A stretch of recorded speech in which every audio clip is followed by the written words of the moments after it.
Olá, bem-vindos ao Pinguim Dançarino, eu sou o David Von da Purificação. Faz um tempinho já que eu não apareço por aqui no formato de vídeo, né? Tava experimentando mais essa coisa de fazer live, mas agora eu vou voltar com todos os vídeos. E hoje eu tô aqui pra falar de uma série que causou umas certas discussões recentemente, né? E eu queria aproveitar essas discussões pra discutir uma coisa que rodou muito a série e que eu tô vendo que é cada vez mais presente, que é o uso do CGI na série. Se você ficou fora da internet nos últimos tempos e não soube, recentemente a Netflix lançou First Kill, ou Primeira Morte, no qual a gente acompanha a Juliet, que é uma vampira, e ela faz parte de um clã que eles podem andar de dia, comer comida de seres humanos normais, e a Calliope, que vem de uma família de caça-vampiras, então já dá pra entender pra onde a série vai, eu acho que dizendo isso, mas ela é um romance, e ela é um romance com uma pegada muito teatral, shakespeariana, e esse é um dos grandes motes da série. E o que acontece? Desde que a série estreou, rolou muito uma discussão em cima dela por conta do uso do CGI dela, e dá pra entender de onde vem esses comentários quando a série tem cenas assim.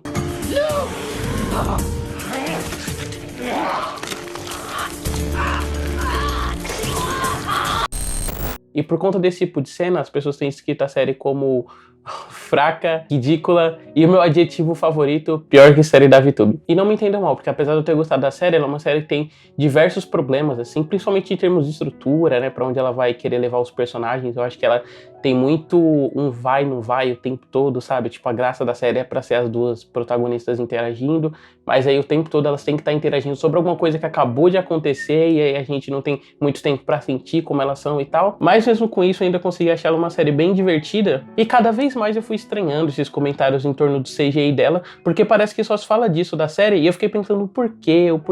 E aí eu percebi que isso tem sido cada vez mais uma recorrente, que é quando as coisas elas têm problemas, as pessoas têm uma certa dificuldade de expressar quais são os problemas que as coisas têm, né? E aí elas jogam isso em termos de carga visual da série. Eu lembro que quando saiu, por exemplo, o Esquadrão Suicida de 2016, muita gente apontava a maquiagem, os efeitos especiais como um problema, sendo que assim, esses eram os menores problemas do filme, né? E eu acho que a série tem que falar da mesma coisa. O lance é que eu acho que hoje em dia, né, com o excesso de produções de streamings e cada vez mais discursos de CEO dizendo que eles vão fazer em streaming o que eles estão fazendo em cinema, as pessoas estão esquecendo que essas séries ainda são séries de TV. Você pode ter uma estrutura super gourmetizada, filmar os primeiros episódios em IMAX, ou tentar usar uma razão de aspecto cinematográfica igual o recente Superman Lois, que aliás é muito bom, mas você ainda tá fazendo série de TV que vai estar restrita não só a orçamento, mas também a números de episódios, e você não tem como ficar fazendo o equivalente ao que seria um filme. Mas vou voltar aqui um pouquinho e pensar. Eu queria discutir o uso do CGI em séries no geral com vocês. Pra quem não sabe, o CGI, ou Computer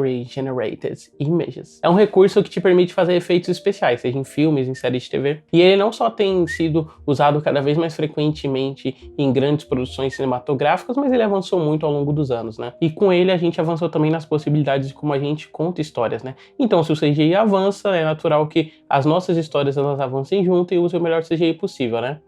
Não, a grande coisa por trás do CGI é que por mais que ele avance e ele proporcione cada vez um maior realismo em como a gente retrata a tecnologia, nem sempre esse realismo ele é o que a obra precisa para contar a história. Basta a gente pegar dois exemplos aqui. Vamos pegar, por exemplo, Avatar, que é, acho que o maior marco, né, de CGI aí da história do cinema, e Speed Racer, que é o filme das Wachowski. Enquanto em Avatar, a natureza é um ponto central para a vida do protagonista e a naturalidade a ela é uma coisa que a gente precisa comprar para poder nos ambientar naquele mundo e tal.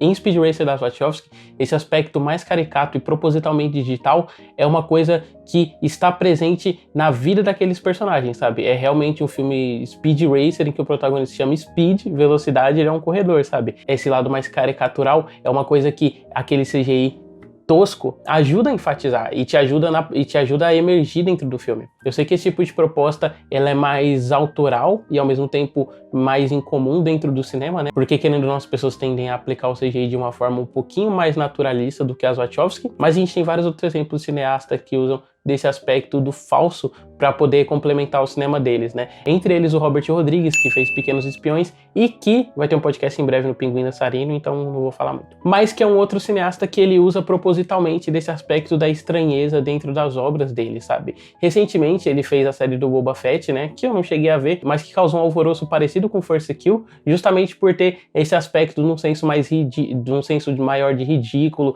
e de performance mesmo. Eu acho que outra palavra que vai definir bem é essa coisa da performance. E por que eu digo isso? Porque enquanto em propostas sóbrias a gente tende a aceitar problemas que sejam estruturais a ela simplesmente por não perceber. Vide qualquer cena ruim aí de Vingadores e companhia, né, que passam despercebidos justamente por estarem dentro dessa estética um pouco mais sóbria de como usar o CGI. E porque a gente sente essa estranheza presente nesses casos mais performáticos do CGI, nesses casos mais caricaturais, simplesmente por hegemonia cultural, né? Na corrida de estilos e de como usar o CGI, a proposta sóbria ganhou cada vez mais espaço de mercado, então tudo que é um pouco mais estilizado, um pouco mais ridículo, a gente tende a estranhar, simplesmente porque a norma passou a ser o sóbrio e o uso mais naturalista da coisa. O que acaba sendo uma merda, porque tudo que não é cinema feito com 200 milhões de dólares acaba soando estranho, mesmo quando as séries usam propositalmente essa estranheza, como é o caso de Force Kill. Force Kill não só vem de uma linhagem, né, de séries de TV que é barata e que usa essa falsidade de propósito, como Buffy a Caça-Vampiros, Teen Wolf e afins,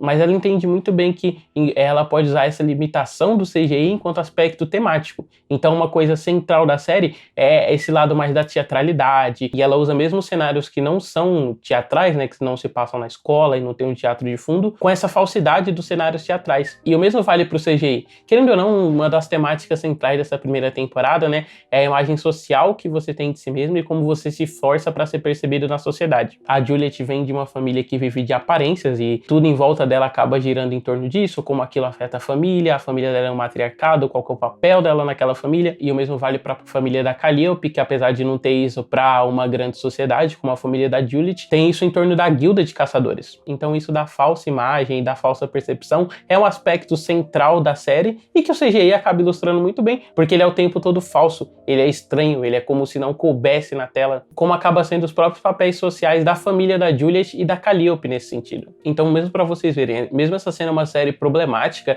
e ela tendo um orçamento claramente limitado assim para fazer efeitos especiais dessas coisas, ela usa desse efeito especial dentro de uma proposta em que isso acentua os temas. E no fim esse é o grande lance do CGI. O CGI ele tem que servir em prol da proposta da coisa e não ao contrário, não a coisa servir em prol do CGI. Por isso mesmo eu tenho achado meio absurdo assim essas comparações que a série vem sofrendo com, sei lá, série do Disney Plus, por exemplo, já que a relação que ela espelha para ela mesma não só é dessas séries mais baratas como a Buffy, que eu já citei mais cedo, mas a proposta dela também está muito mais interessada a usar o CGI em torno de uma teatralidade que a série está evocando o tempo todo. No fim, parece que essa hegemonia cultural que eu comentei mais cedo, né, acabou mudando a visão das pessoas a enxergarem o CGI apenas como uma linha reta de evolução em que tudo tem que ir pro lado mais naturalista possível. Então, se por um lado você tem esse CGI hipernaturalista do MCU, onde ele é só uma ferramenta de complemento de cena, do outro você tem as possibilidades de usar a estilização digital ao seu favor. Isso mesmo em diretores não tão prestigiados quanto Robert Rodrigues, e até em diretores de grande renome, por exemplo, os irmãos Coen, que quando foram fazer o Ballad of Buster Scruggs, usaram o CGI e a fotografia digital justamente para causar um distanciamento maior e fazer uma coisa meio que Looney Tunes em live action.